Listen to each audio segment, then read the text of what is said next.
Assalamualaikum warahmatullahi wabarakatuh.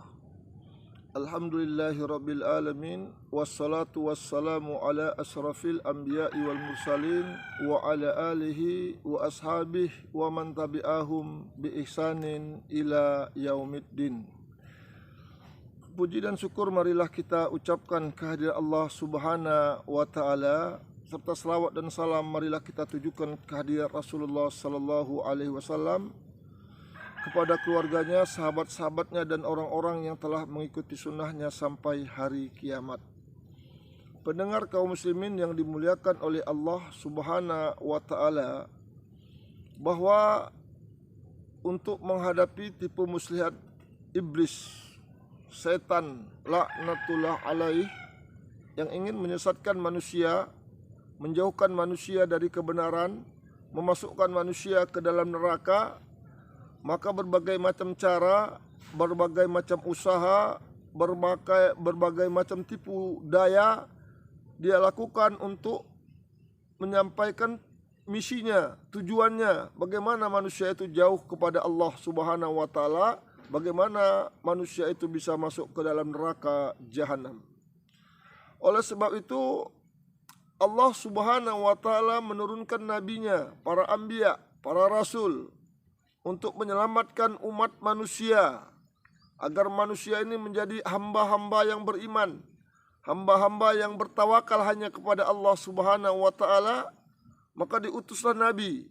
Setiap umat ada nabinya, diperintahkan untuk mengikuti nabi, karena nabi ini juru selamat yang akan menyelamatkan manusia di dunia dari kehancuran, dari kesengsaraan, dari penderitaan, dan menyelamatkan manusia di akhirat dari azab kekalnya neraka.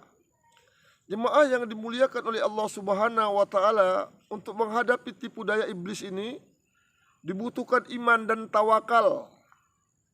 Karena iman adalah suatu yang diucapkan dengan lisan, diyakini di dalam hati, diamalkan dengan anggota badan. Ia dapat bertambah dengan ketaatan dan berkurang dengan kemaksiatan. Yajidu iman bitta'ah, bertambahnya iman karena taat. Bertambah kita taat, bertambahlah iman kita. Bertambah kita maksiat, berkuranglah iman kita. Terus bermaksiat, berkurang terus imannya, bahkan tidak punya iman dalam tubuhnya. Oleh sebab itu, untuk mendapatkan iman, untuk menjadikan kita bisa bertawakal hanya kepada Allah, dibutuhkan ilmu agama, ilmu tentang Al-Quran, ilmu tentang sunnah Nabi Sallallahu Alaihi Wasallam. Banyak hadis, perintah dari Allah, anjuran dari Nabi, agar kaum muslimin ini menuntut ilmu tentang Islam, ilmu tentang kebenaran. Sehingga Nabi Sallallahu Alaihi Wasallam memberikan fadilah-fadilah yang sangat banyak dalam Al-Quran. Orang-orang yang menuntut ilmu dimudahkan masuk ke dalam surga. Dalam salah satu hadis Nabi mengatakan, man salaka tariqan yaltamisu bihi ilman sahalallahu lahu bihi tariqan ilal jannah. Barang siapa yang memudahkan langkahnya untuk mendapatkan ilmu, mempelajari Al-Quran dan sunnah, sahalallahu lahu bihi tariqan ilal jannah, Allah akan mudahkan jalannya menuju surga. Jadi menuju surga itu diraih dengan ilmu yang benar tentang Al-Quran dan sunnah Nabi Sallallahu Alaihi Wasallam. Dengan bertambahnya ilmu, akan bertambahnya lah iman. Karena Allah mengatakan dalam Al-Quran, innama yakhshallah min ibadihil ulama. Sesungguhnya yang takut kepada Allah dari hamba-hambaku ini adalah orang-orang yang memiliki ilmu. Jadi untuk takut kepada Allah dibutuhkan ilmu. Kalau ilmunya benar, ketaatannya benar, ketakutannya benar. Kalau ilmunya salah, pemahamannya salah, melahirkan pemikiran-pemikiran, aliran-aliran, ajaran-ajaran yang salah, ketakutannya kepada Allah tidak benar, berpindah ketakutannya kepada selain Allah. Takut sama hantu, takut sama pocong, takut sama genderuwo dan lain sebagainya, lebih besar daripada takutnya kepada Allah Subhanahu wa taala. Dia tidak takut berbuat dosa, Dia tidak takut berbuat maksiat, takutnya menyimpang karena ilmu yang didapat dari jalan yang menyimpang. Jemaah yang dimuliakan oleh Allah Subhanahu wa taala, yang berikutnya adalah tawakal. Tawakal adalah berserah diri kepada Allah Subhanahu wa taala dalam segala hal, disertai usaha dengan melakukan sebab syar'i. Jadi kalau kita tawakal itu harus dilakukan sebab. Jangan kita bertawakal kepada Allah tanpa sebab.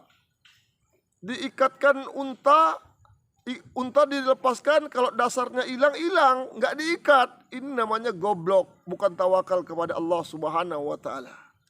Oleh sebab itu kita harus melakukan sebab akibat. Karena agama Islam ini ada agama sebab akibat. Dilakukan ini, akibatnya seperti ini.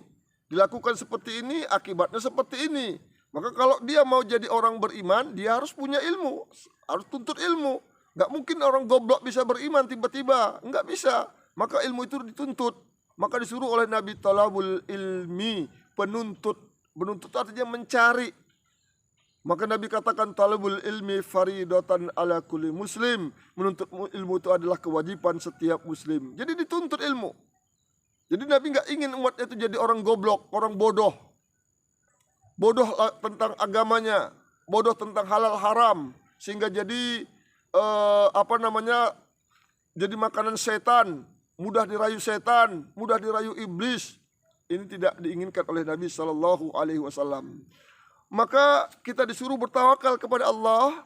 Tawakal adalah berserah diri kepada Allah dalam segala hal, disertai usaha dengan melakukan sebab syar'i.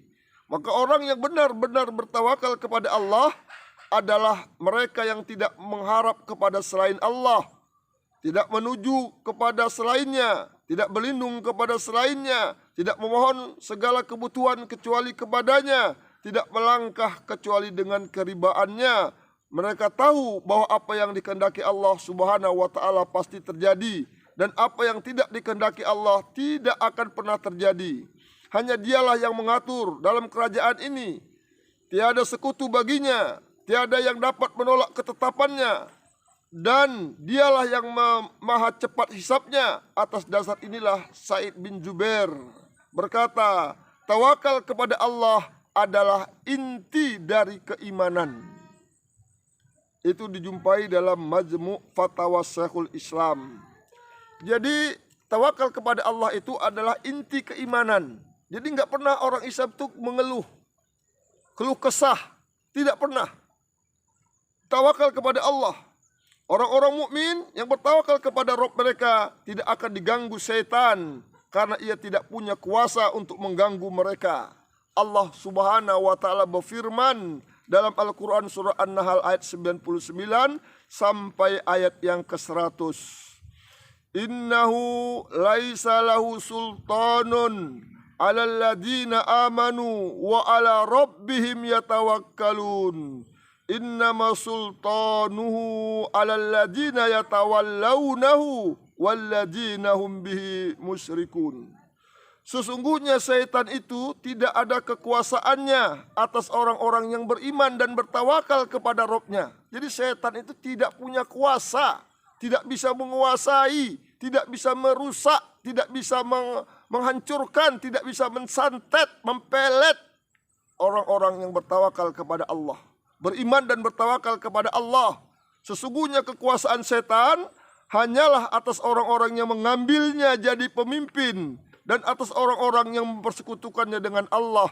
Kalau kita berkeyakinan, kita mudah kena santet, kita mudah diganggu jin, iman kita lemah, tawakal kita jelek, maka kita mudah kena santet, kena kayak pelet, diganggu setan, melakukan yang haram, melakukan yang dimurkai Allah, melakukan perbuatan dosa itu mudah.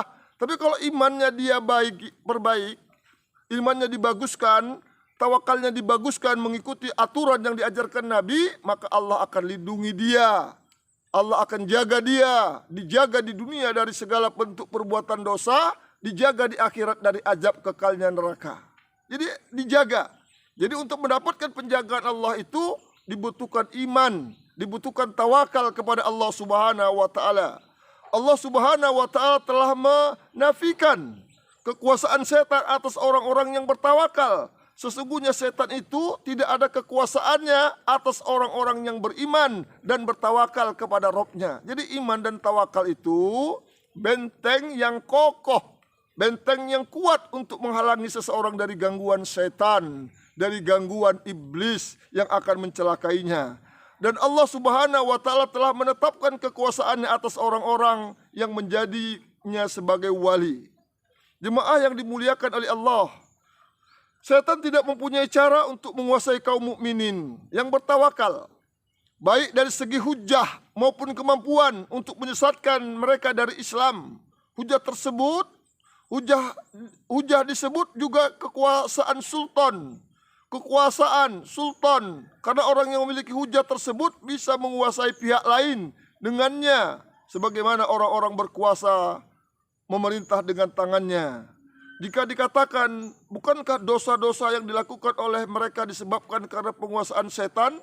Dan bagaimana dengan penguasaan setan terhadap Adam dan Hawa? Juga penguasaan terhadap sebagian sahabat, seperti Allah berfirman, innal ladzina tawallau minkum yaumal taqal jam'an innamas tazallahumus syaitanu bi ba'di ma kasabu walaqad afallahu anhum innallaha ghafurun halim. Sesungguhnya orang-orang yang berpaling di antara kalian pada hari bertemu dua pasukan, hanya saja mereka digelincirkan oleh setan disebabkan sebagian kesalahan yang telah mereka perbuat di masa lampau, dan sesungguhnya Allah memberi maaf kepada mereka. Sesungguhnya Allah Maha Pengampun lagi Maha Penyayang. Jadi kalau kita punya kesalahan masa lampau, itu ditobati kepada Allah, bertobat minta ampun kepada Allah Subhanahu wa Ta'ala.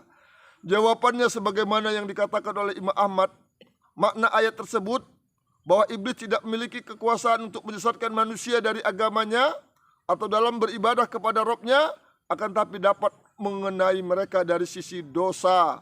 Adapun dari sisi kemusyrikan, maka setan tidak berkuasa untuk menyesatkan mereka dari agamanya, karena Allah Subhanahu wa Ta'ala telah menjadikan mereka sebagai orang-orang pilihan dalam agamanya. Karena itulah Allah berfirman, walaqad afallahu anhum, dan sesungguhnya Allah telah memberi maaf kepada mereka. Maka iman dan tawakal ini harus kita pupuk, harus kita wujudkan dalam diri kita, harus kita rawat, harus kita bina, supaya tidak lekang dari jasad kita. Kepada Allah kita mohon ampun. Assalamualaikum warahmatullahi wabarakatuh.